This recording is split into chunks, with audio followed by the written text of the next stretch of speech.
EPFO पर आया है बड़ा अपडेट। सुप्रीम कोर्ट ने सरकार को सैलरी बढ़ाने पर क्या आदेश दिया है, आपको बताते हैं। नमस्कार, न्यूज़ 18 का डिजिटल प्लेटफॉर्म आप देख रहे हैं और मैं हूं रितु सिंह। देश के कई हिस्सों में न्यूनतम वेतन इस सीमा से अधिक हो जाने के बावजूद ईपीएफ की वेतन सीमा में कोई बदलाव नहीं किया गया है। बड़ी संख्या में इससे कर्मचारियों को सामाजिक सुरक्षा और भविष्य निधि के लाभ से वंचित रखा जा रहा है।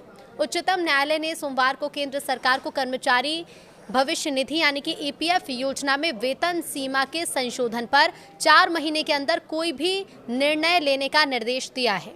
इस सीमा में पिछले 11 सालों से कोई बदलाव नहीं किया गया।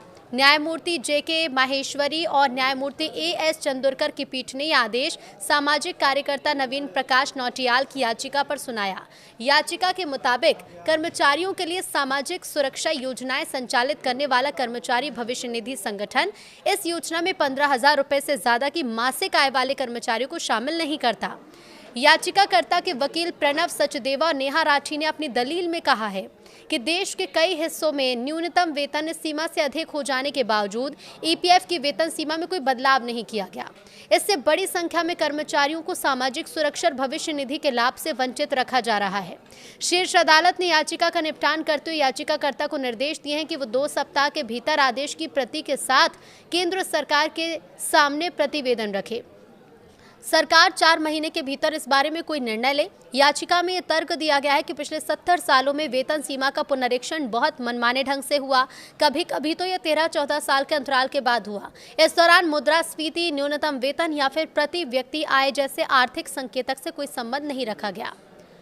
याचिका के मुताबिक इस असंगत नीति के कारण ईपीएफ योजना के तहत पहले की तुलना में बहुत कम कर्मचारियों को इसका लाभ मिल रहा है। साल 2022 में ईपीएफओ की उप समिति ने वेतन सीमा बढ़ाने और अधिक कर्मचारियों को योजना में शामिल करने की सिफारिश की थी, जिसे केंद्रीय बोर्ड ने मंजूरी दे दी थी।